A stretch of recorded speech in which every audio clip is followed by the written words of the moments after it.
अब जब हमारा अकाउंट क्रिएट हो गया है तो हमने क्या करना है, ये टाइप कर देना है https://aws.amazon.com। तो हमारे पास एक स्क्रीन आ जाएगी जहाँ पे हमने माई अकाउंट होगा, उस पर क्लिक कर देंगे AWS मैनेजमेंट कंसोल। तो वहाँ पे जब हम क्लिक करेंगे तो हमारे पास वो पूछेगा कि साइन इन है। तो हमारे पास जो पहले वाला अकाउंट हम जो क्रिएट करते हैं उसके पास जो प्रिविलेजेस होती हैं वो रूट यूज़र वाली होती है, मीन वो ऑल पावरफुल अकाउंट है। बाद में हम क्योंकि ये रिकमेंडेड प्रैक्टिस है कि आपने काम करते टाइम हमेशा ये नहीं है कि रूट अकाउंट ही यूज़ करना है, तो बाद में हम यूज़र्स वगैरह क्रिएट कर सकते हैं। तो अगर हमने यूज़र क्रिएट किए हैं तो हम आई एम यूज़र को यूज़ करके हम क्या कर सकते हैं, लॉगिन कर सकते हैं। तो यहाँ पे आपने जिस ईमेल से आपने अकाउंट बनाया वो आपने इंटर कर देनी है। आपसे कैप्चा ये सिक्योरिटी चेक पूछेगा तो वो आपने प्रॉपरली इंटर कर देना है। तो उसके बाद आपने फिर वो आपसे पासवर्ड पूछेगा तो वो आपने इंटर कर देना है। तो उसके बाद आपका क्या आ जाएगा, ये कंसोल आ जाएगा। तो हमने जब यहाँ पे ब्राउज़र पे जाते हैं तो हमने क्या टाइप करना है, जो AWS ये हमारे पास हो गया उनकी क्लाउड की जो साइट है। तो यहाँ पे हमारे पास माई अकाउंट आ जाएगा। AWS मैनेजमेंट कंसोल पे क्लिक करेंगे तो यहाँ पे हमारे पास वो पूछेगा, ये से रूट यूज़र वाली स्क्रीन है। तो मेरे केस में जो भी अकाउंट है वो हमने इंटर कर दिया है। उसके बाद वो नेक्स्ट है। अगर हमने पहले ही स्टोर करके अपने ब्राउज़र में पासवर्ड रखा हुआ है अपने अकाउंट का, फिर वो कई बार आपका सिक्योरिटी चेक है जहाँ वो कैप्चा सिक्योरिटी चेक को नहीं करता है। तो यहाँ पे हमने उसका पासवर्ड इंटर कर रहा हूँ। तो यहाँ पे हम साइन इन कर रहे हैं। तो ये हमारा जब अकाउंट बनने के बाद ये हमारे पास एक मैनेजमेंट कंसोल हो गया, जहाँ पे बैठ के हम क्या चीज़ों को लॉन्च कर सकते हैं। हमारे पास और भी तरीके हैं, कमांड लाइन से भी हम रिसोर्सेज वगैरह को यूज़ कर सकते हैं। हमारे पास जो API है उसको भी यूज़ करके हम जिसको SDK बोल देते हैं, सॉफ्टवेयर डेवलपमेंट किट, उसको भी यूज़ करके रिसोर्सेज वगैरह को प्रोविजन कर सकते हैं। तो हमारे पास 3 मेथड होते हैं। कंसोल वाला हो गया हमारे पास, एक कमांड लाइन हो गया, एक जो हमारे पास आ गया API वाला मेथड।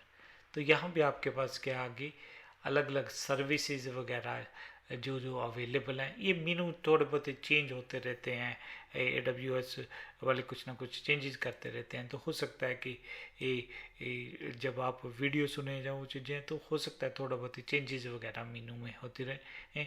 तो यहाँ पे वो बता रहा है कि कौन कौन सी सर्विसेज अवेलेबल हैं, और जो रिसेंटली विजिटेड वो हैं उसके बारे में भी बताता है। अगर आपने एक पर्टिकुलर सर्विस में देखना है कि कंप्यूटर के अंदर क्या क्या आता है तो ये आपको बता देता है कि ये जैसे हमने जब वर्चुअल सर्वर वगैरह लॉन्च करेंगे तो हम EC2 सर्विस यूज़ करेंगे। फिर हमारे पास जो कंटेनर्स वाली सर्विसेज हैं, elastic container registry, elastic container service, क्यूबरनेट service, हमारे पास अलग अलग चीज़ों की डाटाबेस में हमारे पास अलग अलग डाटाबेसेस वगैरह अवेलेबल हैं। बहुत सारे प्रोडक्ट्स हैं उनके। फिर हमारे पास डेवलपमेंट टूल्स हैं गेम डेवलपमेंट के लिए, इंटरनेट ऑफ थिंग्स IoT के लिए भी उनके पास। कोई ऐसी फील्ड नहीं है जिसके के लिए AWS ने कोई प्रोडक्ट वगैरह ना लॉन्च कर रखा हो। Even quantum technology, security identity compliance, फिर स्टोरेज टेक्नोलॉजी हैं डिफरेंट डिफरेंट। तो हमने मतलब ये देख लेना है कि कौन सी हमें सर्विस चाहिए। तो यहाँ पे एक चीज़ और ध्यान रखना है कि हमारे पास हम काफ़ी डिटेल में आएंगे कि यहाँ पे हमें सेलेक्ट भी करना है कि हमने अपने रिसोर्सेज कहाँ पे लॉन्च करना है। तो अलग अलग रीजंस हैं यहाँ पे जिसके हम काफ़ी डिटेल में जाएंगे। बट हमने सबसे पहले क्या है कि जब भी हमने इसको क्लाउड को यूज़ करना है तो सबसे पहले काम हम एक करने वाले हैं कि एक अपनी पब्लिक प्राइवेट की जनरेट करेंगे। तो आपने एक रीजन सेलेक्ट कर लेना। हम अपना जो काम करेंगे ये जो US ईस्ट ओयो रीजन है जो उसके अंदर अपने रिसोर्सेज वगैरह लॉन्च करेंगे। तो ये अलग अलग रीजन्स हैं एंड जिसको आप कोई भी आप यूज़ कर सकते हो।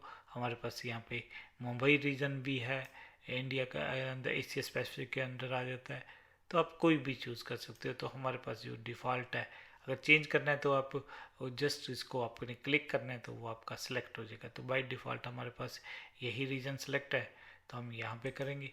और उसके बाद हमने कोई सर्विस वगैरह यूज़ करनी है तो हम क्या कर सकते हैं, यहाँ सर्विसेज में आगे एक कंप्यूट हो गया, कंप्यूट के अंदर सपोज EC2 करना है तो वो वाली सर्विसेज आ जाएगी आपके पास, तो हम उसको यूज़ कर सकते हैं। जहाँ कई बार क्या कर सकते हो, आप सर्च भी कर सकते हो। सपोज आपने VPC सर्विस है, बाद में हम काफ़ी डिटेल में जाएंगे, तो आप ऐसे सर्च भी कर सकते हो कि ये वाली सर्विस हमने यूज़ करनी है।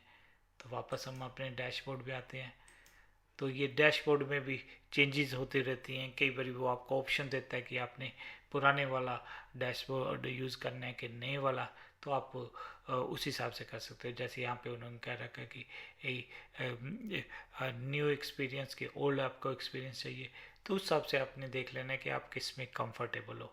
तो AWS काफ़ी चेंजेस वगैरह करता रहता है। तो हम यहाँ पे हमारे पास ये था, हमने कैसे लॉगिन वगैरह करना है। तो हम बहुत सारे प्रोडक्ट्स की डिटेल में जाएंगे कि क्या क्या करना है हमने।